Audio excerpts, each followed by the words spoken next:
चलिए, पाटलिपुत्र का फैसला हो गया। पटना की गद्दी पर अब कौन बैठ रहा है ये भी तय हो गया। इस तरह का अभूतपूर्व जनादेश 2010 के बाद बिहार ने कभी नहीं दिया, लेकिन इस बार ये क्लैरिटी तो हो गई थी जब अब तक का सबसे बड़ा मतदान हुआ था उसी पर। अब लोग हम यहाँ से, चूँकि अब तो आपके पास अलग अलग चीज़ें हो गई हैं, सारे डाटा आंकड़ा सब चीज़ें तो पता चल चुकी, लेकिन ऐसी क्या चीज़ें जो रह गई जिन पर लोगों ने बातचीत की होगी, जिन पर लोगों ने वोट तय किया होगा।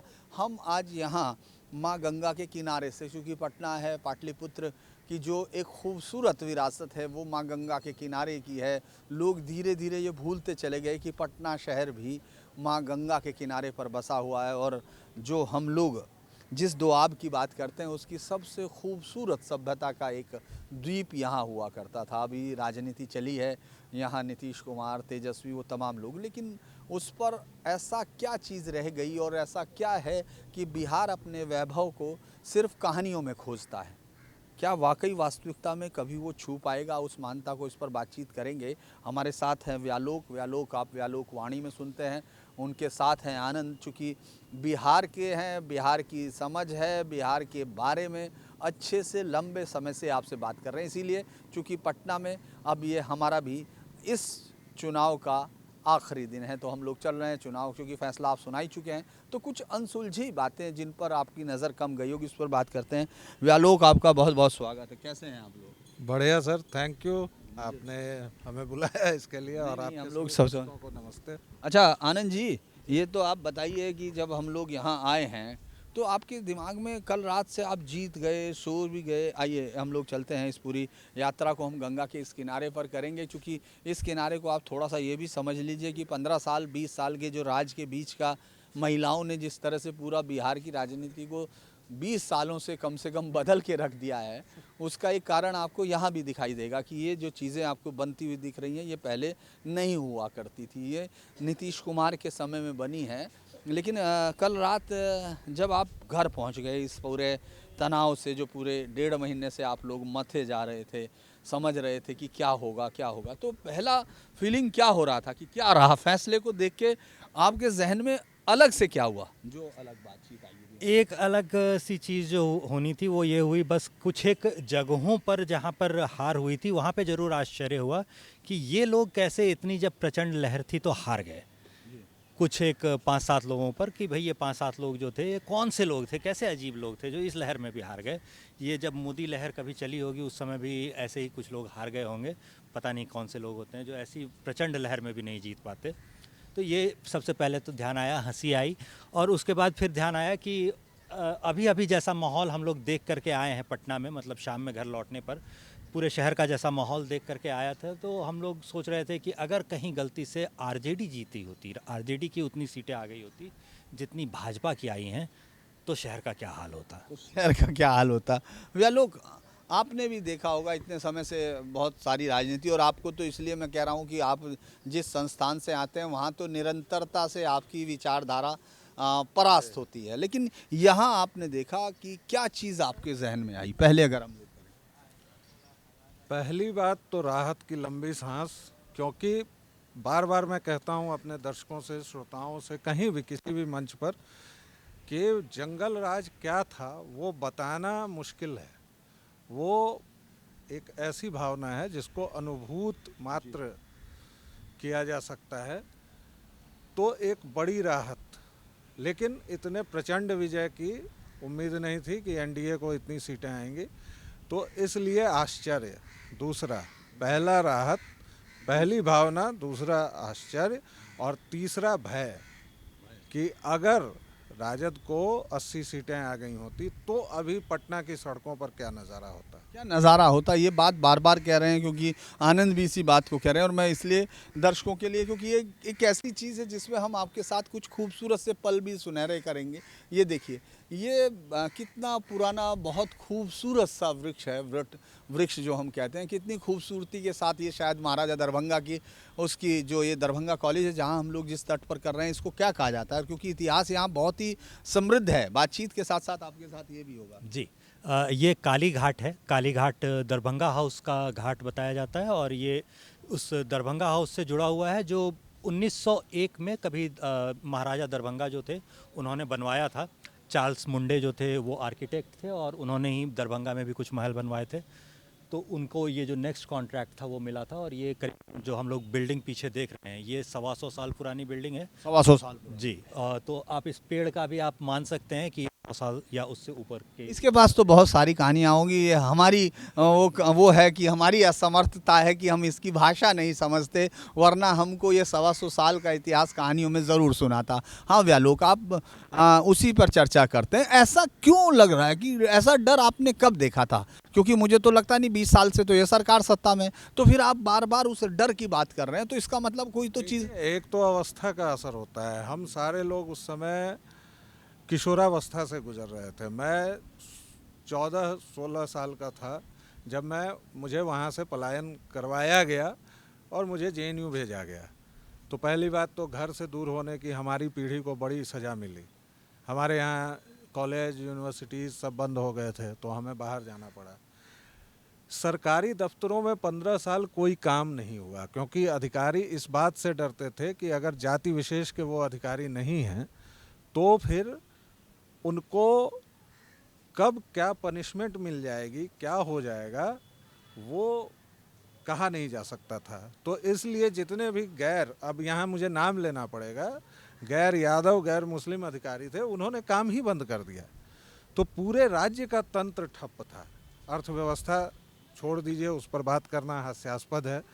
प्रोफेसर्स की आत्महत्याएं हुई उस दौर में, और सौभाग्य से मेरे पिता भी एक मैं बार बार मेरे उनसे सौमित्रों से कहूँगा कि ये खूबसूरत से पेड़ जो मुझे लगता है उस वक्त की और उसकी खूबसूरती को भी बताते हैं, साथ में इतिहास भी रखते हैं। जी आपका कंटिन्यू। प्रोफेसर थे वो, दुर्भाग्य या सौभाग्य से, तो मैंने उस व्यथा को और ज़्यादा गहराई से महसूस किया। 1250 रुपये भेजने होते थे मुझे 97 में, और मेरे पिता वो कैसे इंतज़ाम कर पाते थे, ये बात मैंने उनसे 2015 में लगभग आंसू भरे चेहरे के साथ पूछी थी, और फिर वो मुस्कुरा दिए थे। लेकिन उस मुस्कुराहट में जो तलखी, जो व्यंग्य, जो दर्द था और तर्प, बहुत सारे प्रोफेसर्स ने आत्महत्या कर ली, क्योंकि लालू प्रसाद ने एक अद्भुत नियम बनाया था पहली बार कि ये बताएंगे आनंद जी, आप इसको कैमरे से दिखाइए जी, कौन सा नियम बनाया? 60-70% पहले वेतन देना शुरू किया, फिर उसमें भी 2-3 महीने के बाद देना शुरू किया, और फिर ऐसा भी हुआ कि 40% वेतन देंगे। क्या किसी और सरकार में, किसी और मुख्यमंत्री के शासनकाल में जो बचा हुआ पैसा? वी डोंट नो, या शायद उतना ही पैसा था सरकार के पास। नहीं तो 40% के बाद बचा हुआ 60% वो कहाँ, वो बाद में मिलता था? वो बाद में मिला, कोर्ट के फैसले हुए, मुकदमे हुए। लेकिन इस दौर में याद कीजिए, 6-6 महीने अगर किसी टीचर को नहीं मिल रहा है, फिर देनदार उसके घर पर आते थे, बेइज्जती होती थी, और कई प्रोफेसर्स ने, कई टीचर्स ने आत्महत्याएं की हैं। ये आत्महत्याओं का रिकॉर्ड दर्ज हुआ?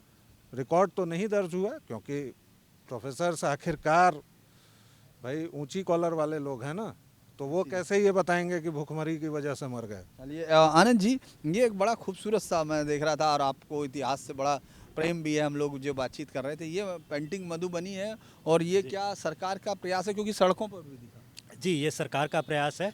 और इसमें जो आप लोग मधुबनी पेंटिंग देख रहे हैं वो मधुबनी पेंटिंग की जो 4 वैरायटीज़ होती हैं उसमें से सिर्फ एक है। और इसमें भी ये प्रॉपर मधुबनी पेंटिंग इसको कहा नहीं जा सकता, क्योंकि प्रॉपर मधुबनी पेंटिंग होने का मतलब होता है वो कागज़ भी जो है वो हैंडमेड पेपर होगा, उसमें जो रंग होते हैं वो प्राकृतिक रंग होंगे, उसमें जो ब्रश वगैरह इस्तेमाल होता है उनको बनाने का एक विशिष्ट तरीका होता है, तब वो जा कर के मधुबनी पेंटिंग कही जा सकती है। अदरवाइज़ ये मधुबनी पेंटिंग की कॉपी है, ये आप ज़रूर कह सकते हैं, या मिथिला पेंटिंग की कॉपी है। इसमें जो आप देख रहे हैं ग्रे कलर का जो देख रहे हैं, ये यहाँ पर भी कहना पड़ेगा कि ये डिवाइड भी कास्ट वाइज था। ये कैसे संभव है? और अदर ऐसे जो पासवान यानी अभी जो एससी में आने वाले समुदाय हैं उनके घरों की जब आप पेंटिंग्स देखेंगे तो आपको ये ब्लैक कलर और ब्राउन, एक ब्राउन काफ़ी गाढ़ा ब्राउन, मरून का एक शेड कह लीजिए, वैसा कलर, ये 2 कलर जो है वो ये देखना पड़ेगा। ये तो बड़ी इंटरेस्टिंग सी बात आप बता रहे हैं कि पेंटिंग कैसे जातिगत आधार पर होगी। ये बात मुझे लगता है कि कुछ ज़्यादा तो नहीं लग रही है। जी नहीं, बिल्कुल भी ज़्यादा नहीं है। ये जो मधुबनी पेंटिंग और मिथिला पेंटिंग पर शोध करने वाले लोग हैं, वो बता देंगे आसानी से आपको। पासवान समुदाय में ज़्यादातर जो पेंटिंग्स देखी जाती थी घरों में, उसमें कलर्स का इस्तेमाल नहीं होता था, रंगों का इस्तेमाल नहीं होता था। वो स्याही, कोयले की जो स्याही होती थी, लकड़ी का कोयला, उससे बनती थी वो स्याही और उसका इस्तेमाल होता था। और जो ब्राह्मण परिवारों में जो पेंटिंग्स होती थी, उसमें कलर्स का काफ़ी खुलकर इस्तेमाल होता था। देवी देवता भी यहाँ बदल जाते हैं, जैसे सीता देवी की जो पेंटिंग्स आप देखेंगे वो आपको मैथिल ब्राह्मण परिवारों में अक्सर और बहुत आसानी से मिल जाएगी। और जब आप देखेंगे दूसरे किसी पासवान समुदाय की पेंटिंग्स जब आप देखेंगे तो उसमें देवी सीता आपको दिखेंगी, क्योंकि वो पूरे मिथिलांचल के लिए पुत्री के समान होती हैं और पूज्य होती हैं, क्योंकि बालिकाएं हमेशा पूज्य होती हैं। तो सीता देवी तो दिखेंगी, उसके साथ ही आपको नाग नागिन और ऐसे जो स्थानीय सिंबल हैं उनकी मात्रा बढ़ती हुई आपको दिख जाएगी। जी, ये देखिए खूबसूरत आप देखिए पटना पर है, ये देखिए कितना खूबसूरत गंगा का जो आपको नज़ारा है, नज़ारा क्या मैं कहूँगा, दृश्य जो है जिस तरह का खूबसूरत है, वही चीज़ें हम लोगों को, पटना को एक बेहद खूबसूरत शहर बनाती हैं। लेकिन आप ये सोचिए, दुनिया में किसी भी नदी तट पर, बड़े शहरों में अगर आप देखिएगा तो वो तट उनके लिए उस शहर की प्राणवायु होता है। ये जो ये बना हुआ, ये कब बना हुआ आप बताइए? ये आप कब? अब अभी 2-3 साल, 4 साल, 5 साल, मतलब नीतीश काल। नीतीश काल। नीतीश काल का है। और उस समय तो भूल जाइए कि लालू प्रसाद के शासनकाल में ऐसा कुछ सोच। देखिए, एक होता है जंगल राज, देखिए आप हंस रहे हैं, एक होता है, वो इसलिए हंस रहे हैं कि फिर से मेरा फेवरेट टॉपिक आपने दे दिया।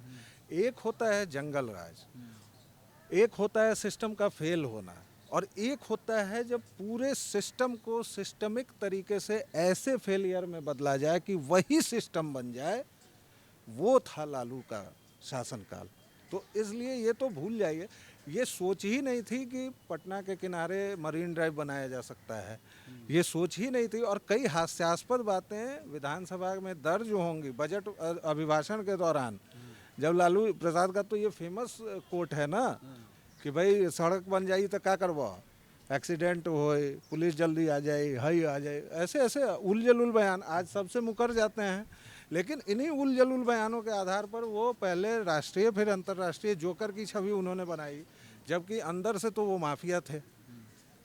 तो ये सिस्टमिक फेलियर का मामला है। इसलिए यहाँ जो कुछ भी आप देख रहे हैं, ये आप मतलब मेरी कल्पना में ये नहीं आ सकता था कि अच्छा पटना में भी ये होगा। अभी आप अशोक राजपथ के पास जब जाते हैं और वो डबल डेकर जो बना हुआ है, मैं सोच भी नहीं सकता था पटना में मेट्रो चलेगी, मैं सोच भी नहीं सकता था। मेरी विराट कल्पना में ये दृश्य नहीं आते थे कि अच्छा पटना मतलब एक ऊँघता हुआ कस्बा।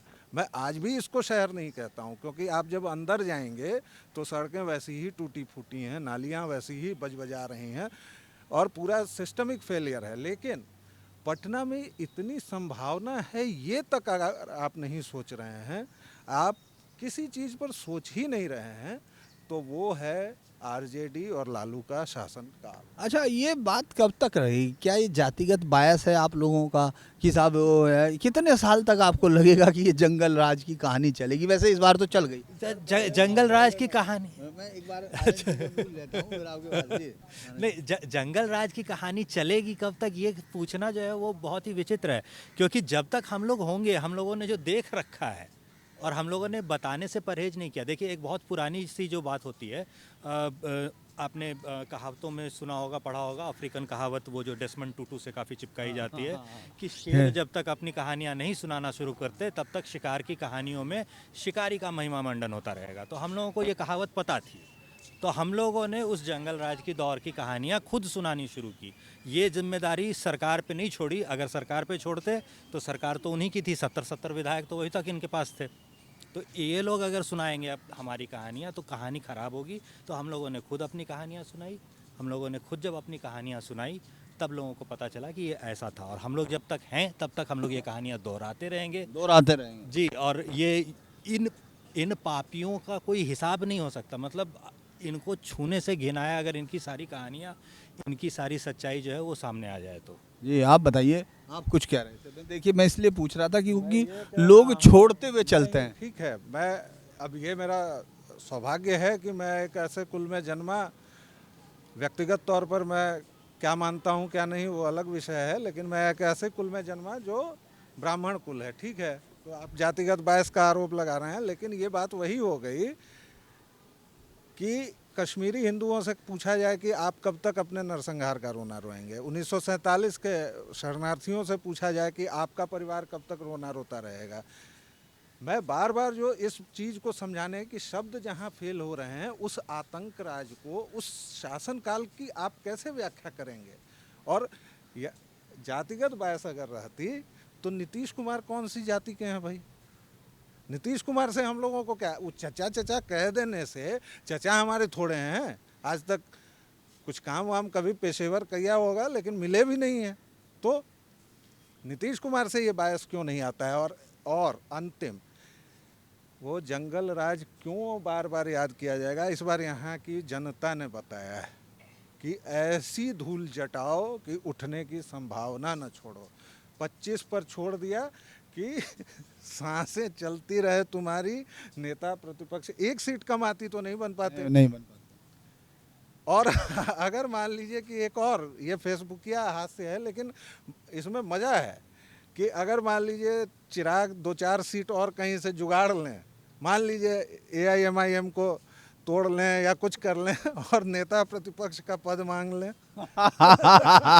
देखिए, बिहार में राजनीति कहीं कहीं परिकल्पनाओं में रहती है। ये बात बिल्कुल नहीं है कि अगर चिराग ले आए तो ये पद भी कब्जा लेंगे, और इसको Amit Shah style of politics कह सकते हैं लोग, कि ये भी कर दें कि चलिए आपको छोड़िए, अब आपको नेता प्रतिपक्ष का जो बंगला है वो भी सब खाली कीजिए, बहुत दिन हो गया। अच्छा, अब क्या होगा? अब इस पॉलिटिक्स में कोई चेंज है? नहीं, अब कोई चेंज आपको नहीं दिखेगा। चेंज जो आपको दिखेगा वो आपको दिखेगा मंत्रालयों में, आपको दिखेगा कि आपसी जो खींचतान होती है, राजनीति जो एक पार्टी में एक नेता दूसरे नेता के साथ कर रहा होता है। सिर्फ देखिए, राजनीति वहीं पे ख़त्म नहीं हो जाती जहां वो एक विपक्षी नेता से जीत करके सदन में पहुंच जाता है। राजनीति तो वहाँ से उसकी शुरू होती है, क्योंकि उसको अब मंत्री बनना है, तो उसको अपनी ही पार्टी के दूसरे जो सांसद, दूसरे जो विधायक हैं, उनसे कम्पीट करना है। तो राजनीति अब ये, लेकिन नीतीश कुमार मुख्यमंत्री तो है ना? मंत्री तो वही रहेंगे, मुख्यमंत्री। और मुख्यमंत्री वही रहेंगे, और वो जिसको जिसको बनाएंगे तो वो अब देख लेंगे भाजपा वाले जो अब अपना कोटा देंगे। क्योंकि इधर बीच में आपने देखा ही होगा भाजपा की नई वाली राजनीति जो है, उसमें क्या करते हैं ये लोग कि उप मुख्यमंत्री बना करके जो है उस व्यक्ति को राम नमस्ते राम नमस्ते। अच्छा, चलिए एक और हम लोग सवाल, क्योंकि अब इसको हम लोग विराम करेंगे इसके साथ कि आगे की राजनीति किस तरह होगी। दरअसल मेरा ये सवाल इसलिए था क्योंकि राजनीति तो चलेगी, क्योंकि भाई अब मुख्यमंत्री बनेंगे, मंत्री बनेंगे, उनके लिए ग्रुप होंगे, सब चीज़ें, लेकिन वो कोई ऐसा मुझे इसमें नहीं दिखता कोई फ्रिक्शन होगा, क्योंकि जिस तरह की जीत है, जनता ने ये तय कर दिया कि आपको ये फैसला लेना है। दरअसल एक चीज़ आप आखिरी बताइए कि क्या सामाजिक समीकरणों के नए बनने की शुरुआत हम कह सकते हैं? क्या ये समीकरण बनेंगे? क्या जिस तरह के सामाजिक जड़ता की बात की गई, क्योंकि इस बार वोट जो है उनके पास 22% है, ये कहा गया 22.89% अगर सही शब्दों में है, तो ये आरजेडी को बना। लेकिन आरजेडी को सारा मुस्लिम्स और सारा यादव वो वोट नहीं मिला है, क्योंकि वो अगर हम डाटा को स्कैन करते हैं तो दिखाता है कि दूसरी इन जातियों ने भी, मतलब कम से कम यादव काफ़ी संख्या में वो आया है बीजेपी। आपको क्या लगता है कि ये जातीय समीकरण की शुरुआत क्यों होगी सर? अब तो इस बार तो वोटिंग हिंदू होकर हुई है ना, तो जातीय समीकरण की शुरुआत नहीं होगी कोई भी, मुझे लगता है इस बार। मैं दूसरा, एक पूरी सोशल इंजीनियरिंग हो चुकी जितना होना था। अब बात ये होगी कि देखिए, इस पर दूसरे नज़रिए से देखना चाहिए कि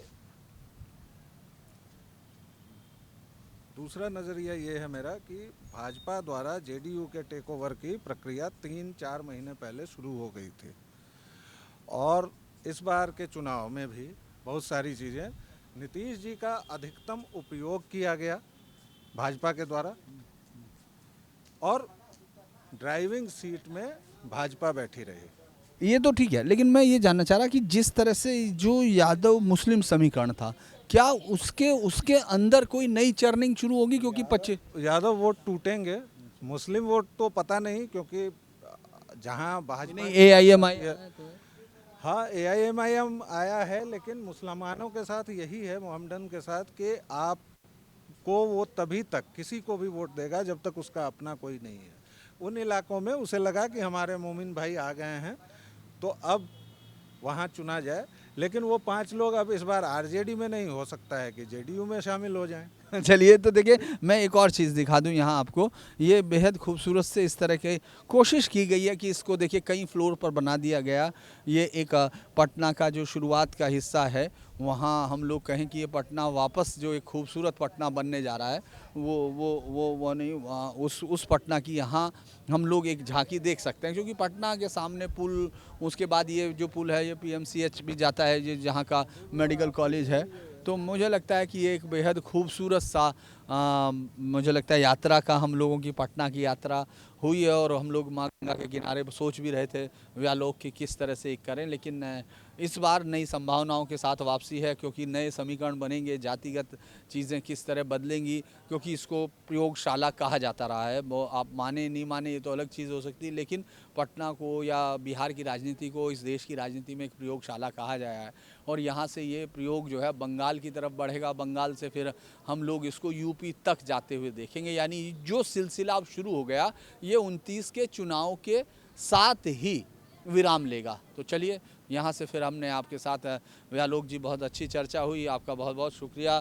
आनंद जी, आपने इतिहास के बारे में, और चूँकि आनंद जी फ़ोटो भी खींचने में लगे रहते हैं तो वो लगे हुए थे, आपने इतिहास के काफ़ी सारे और ख़ास तौर से मधुबनी पेंटिंग की ये जानकारी भी मेरे लिए नई थी कि रंगों का इस्तेमाल भी जातियों से था। तो मुझे उम्मीद है बिहार इन सब से आगे निकलेगा और पूरी शक्ति के साथ वही खूबसूरत बिहार सब लोगों को दिखेगा जिसकी प्रेरणा आज तक दुनिया के जनतंत्र में ली जाती है।